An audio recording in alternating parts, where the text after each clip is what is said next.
Hello আসসালামু আলাইকুম। আমি এলিসাস ব্লগ থেকে চলে আসলাম নতুন একটা ব্লগ নিয়ে। আজকে দেখাবো অনেক দিন পর আমার বাসায় আমি টুকটাক কী কাজ করছি। এই যে আমার ফ্রিজের মধ্যে আমি সব ফ্রুটগুলা একটু বক্সে বক্সে করে এইভাবে রেখেছি যেন ইজিলি বের করতে পারি।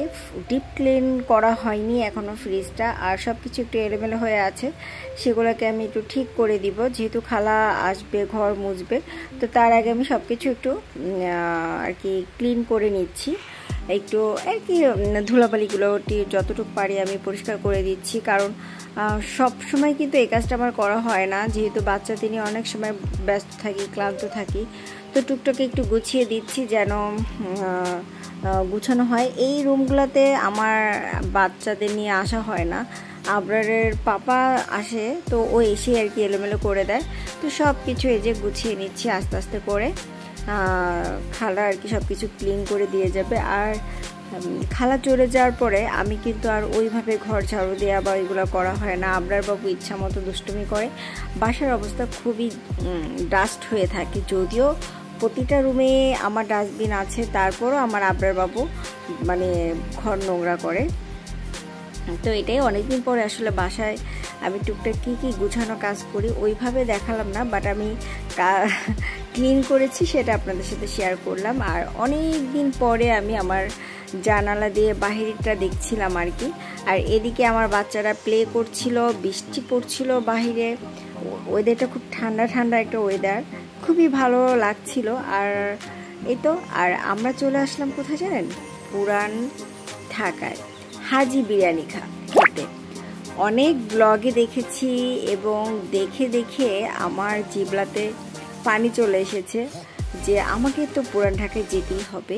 তো আমরা কিন্তু স্পেশাল যে লাচ্ছি তারপরে লেবু পানি সবই খেয়েছি। ভিডিওটা করেছিলাম, বাট আমি খুঁজে পাচ্ছি না, জানি না কেন। যাই হোক, তো আমার আসলে ওইভাবে ওয়াও কোনো কিছু মনে হয়নি। আর এই বিরিয়ানি আমার কাছে ওয়াও কোনো কিছু মনে হয়নি, প্রচণ্ড লবণ মনে হয়েছে। এবং ঠিক আছে, আমি আসলে নাইব বলি, তবে কেউ যদি চায় একবার হলে খেতে আসতে পারেন। আর আগুন পান খেয়ে আমার অবস্থা খুবই খারাপ, এত মিষ্টি যে আমি আসলে খেতে পারছিলাম না, প্রচণ্ড মিষ্টি। লাস্টে আমি ফেলে দিই যে এত মিষ্টি কিভাবে খাবো আমি, মানে আমাকে ফেলে দিতে হয়েছে, প্রচণ্ড মিষ্টি দিয়েছিল। আগুন পানও খেয়েছি এবং খুবই এনজয় করেছি সময়টা। আর সব থেকে বেশি আসলে থ্যাঙ্কস জানাবো আমি আবরারের পাপাকে, যে সে আমার স্বপ্নটা পূরণ করেছে। খেতে পারিনি, বাট আমি তো গিয়েছি। সব থেকে মজার বিষয় যে আগুন পান খেয়েছি, সব কিছু মিলিয়ে আমি খুবই এনজয় করেছি। আর গভীর রাতে আমরা খাওয়া দাওয়া শেষ করে 12টা বা 12:30টার দিকে আমরা চলে এসেছি সংসদ ভবনের সামনে। এসে তো পুরোই অবাক, কারণ আমি এত রাত্রে কখনোই ঘুরিনি। আমি একমাত্র আবরারের পাপার সাথেই ঘুরতে পারছি, তো সেটা আমার জন্য খুবই, মানে আমি খুব এনজয় করি, বিয়ে করে জামাই নিয়ে ঘুরি আর কি। যাই হোক, তো সংসদ ভবনের সামনে দেখলাম যে অনেক মানুষই আছে, ফ্যামিলি আছে, তো ইন্টারেস্টিং। যাই হোক, খুব মজা লেগেছে। আমরা এখানে বেশিক্ষণ থাকিনি, 10-15 মিনিটের মতো একটু বসেছিলাম, তারপরে আমরা বাসায় চলে যাই আর কি।